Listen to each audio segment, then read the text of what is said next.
ఓం నమ శివాయ పరబ్రహ్మ పరమాత్మన మహాజగత్తుతే సతే ఫలయా బ్రహ్మారి హరాయ త్రిగుణాత్మే సర్వగౌతిగామి దర్శ దత్తాత్రేయ నమిసంతిని సిద్ధి కురు కురు కురు కురు కురు స్వహ కుర్రో కుర్రు కొండ దేవత అంబ పలుకు జగతంబ పలుకు సమ్మక్క పలుకు సారలమ్మ పలుకు వనదేవత పలుకు భద్రకాళి పలుకు ఓం శక్తి ఓం శక్తి ఓం శక్తి. ప్రజలందరికీ నమస్కారము. ఆగస్టు మాసం 2025 శ్రీ విశ్వావసునామ సంవత్సరం.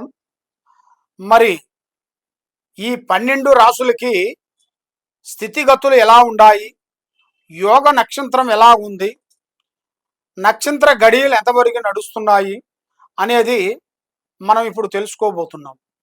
మరి ఈ 12 రాసుల్లో ఉండవలసిన వాళ్ళకి వక్రసిద్ధి శనేశ్వరుడికి ప్రారంభమైపోయింది. ఇది 138 రోజులు పాటు నడుస్తుంటది.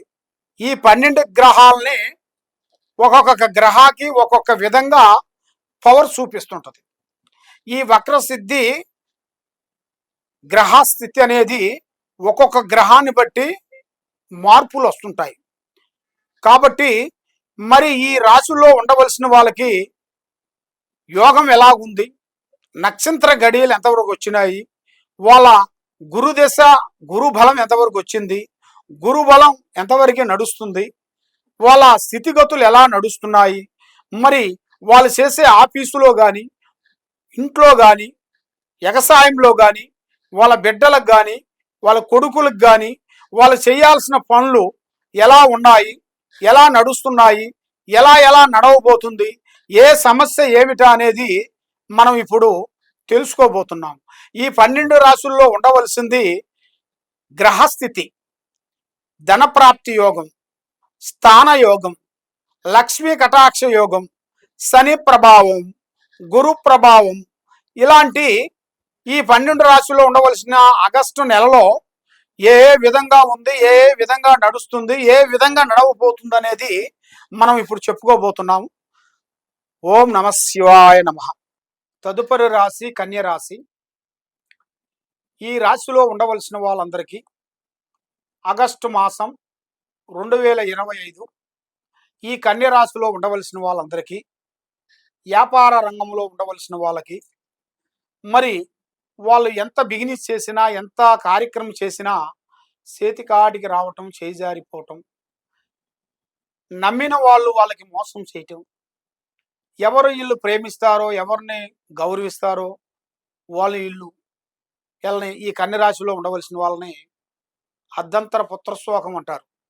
అర్ధంతర పుత్రశోకం అంటే వాళ్ళని మధ్యలోనే వదిలేస్తుంటారు. అలాగ మధ్యలో వదిలేసిన దానివల్ల వాళ్ళ మీద పెట్టుకున్న ఎన్నో ఆశలు, ఎన్నో ప్రేమ అభిమానాలని పోగొట్టుకుంటారు. కానీ ఎవరినైనా కానీ, ఏ పనైనా కానీ, ఏ కార్యక్రమైనా కానీ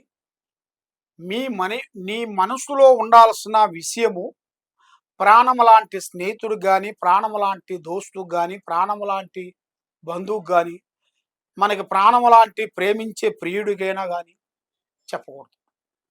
అది కానీ చెప్పావరా అంటే మిమ్మల్ని తక్కువ అంచనా వేసేస్తారు. ఇక నా మాట నెగ్గిద్ది అనుకుంటారు వాళ్ళు. అప్పుడు మనల్ని ఏదో ఒక ప్లాన్ చేస్తుంటారు. ఏదో ఒక ప్లాన్ చేసి మనల్ని యూజ్ చేసుకొని, కరివేపాకును మనం ఎలా యూజ్ చేసుకుంటాము, భోజనం తిన్నంత వారికి యూజ్ చేసుకుంటాము, భోజనం తినే ముందు తీసి పక్క పెట్టేస్తాం.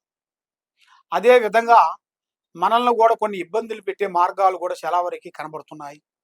మరి చేసే పనుల్లో కొంత గుర్తింపు పనులు కొన్ని రాబోతున్నాయి. మరి సాకారం చేయాల్సిన వాళ్ళ గురించి కూడా కొన్ని జాగ్రత్తలు కొన్ని పడాలి. మరి శత్రువులతో మీకు చాలా వరకు విజయం కనబడుతుంది. మరి ఆరోగ్య సమస్యలు చాలా వరకు కనబడుతున్నాయి. కొద్దిగా కాదు, చాలా వరకు ఆరోగ్యాలు చాలా వరకు సమస్యలు కనబడుతున్నాయి. ఆరోగ్య రీత్యా చాలా జాగ్రత్త పడాలి. మరి మీరు ఆరోగ్య విధానంలో కొంచెం మీరు బ్రేక్ అయినారనుకోండి, దానివల్ల ఒకటి కాకపోతే ఇంకొక సమస్య వచ్చి పడిపోతుంటుంది. మరి ఉద్యోగం చేసే వాళ్ళందరికీ, ప్రభుత్వ ఉద్యోగస్తులకి ప్రమోషన్ మార్పులు, కొన్ని బదిలీలు, కొన్ని ప్రమోషన్లు కొన్ని రాబోతున్నాయి. కాబట్టి కొంతమందికి విందు వినోదాలు రాబోతున్నాయి. మరి వాళ్ళు చేసిన కష్టము, వాళ్ళు చేసిన ఫలితము, వాళ్ళు చేసే విధానాన్ని బట్టి చూసుకుంటే వాళ్ళకి విందు వినోదాలు చాలా వరకి వచ్చే సిచ్యువేషన్‌కి ఉన్నాయి. మరి సినీ ఫీల్డ్‌లో ఉండవలసిన వాళ్ళందరికీ, ఈ యూట్యూబ్ రంగంలో ఉండవలసిన వాళ్ళందరికీ, రాజకీయ నాయకుల్లో ఉండవలసిన వాళ్ళకి, మార్కెట్ రంగంలో ఉండవలసిన వాళ్ళకి, వీళ్ళు ఎన్నో రోజుల నుంచి అనుకున్న కోరికలు, వీళ్ళ మైండ్‌లో ఉండాల్సిన ఆలోచనలు ఇప్పుడు అద్భుతంగా, విజయవంతంగా అయ్యే మార్గాలు గూడా అతి దగ్గరలోనే వచ్చేసినాయి. కాబట్టి మీ జాతకాన్ని బట్టి, వెలుగును బట్టి చూసుకుంటే పూజా బలం మీకు చాలా అవసరం. దైవ అనుగ్రహం చాలా మీరు చేయాలి. మీరు భగవంతుణ్ణి పూజించండి. ప్రజల్ని నమ్మొద్దు. ప్రజల్ని నమ్మారో లేనిపోయిన సమస్యల్లోకి మిమ్మల్ని పెట్టేస్తారు. సికాకులో పెట్టేస్తారు. దానివల్ల ఎన్నో ప్రమాదాలుంటాయి. కాబట్టి దైవ అనుగ్రహం లేనిది ఏది కాదు. కాబట్టి శివుడి ఆజ్ఞ లేనిది సీమైనా కుట్టదంటారు. కాబట్టి మీరు చేయాల్సింది శివపారాధన చేయండి. మళ్ళీ మీకు ఒక స్త్రీ నుంచి మంచి అద్భుతమైన విజయాన్ని మీరు సాధించబోతున్నారు. మరి మీరు చేసే పూజా బలం సోమవారం 9 సోమవారాలు శివ శివ శివుడి గుడికెళ్ళి శివపారాధన చేసి శివ పంచాక్షరి మంత్రాన్ని చదివి మీరు ఆ శివుడికి పాలాభిషేకం చేసి దాంతో పాటు ఆ శివుడికి మీరు ప్రసాదం పండ్లైనా కానీ ప్రసాదమైనా కానీ మీ చేతికుంటా 10 మందికి మీరు ఆ ప్రసాదాన్ని మీరు పంచినట్టుకైతే మీకు ఒక మనశ్శాంతి అనేది కలుగుతుంది. మైండ్ మనశ్శాంతిగా ఉంటుంది. లక్ష్మి నిలబడుతుంది. చేసే కార్యక్రమాలు అభివృద్ధిగా ఉంటాయి. ఏ కార్యక్రమం చేయాలనుకున్నా కూడా ఆ కార్యక్రమాలలో మీరు తప్పకుండా అభివృద్ధిగా వచ్చే మార్గాలు మీకు 100% కనబడుతున్నాయి. సర్వే జనా సుఖినో భవంతు. ఓం నమః శివాయ.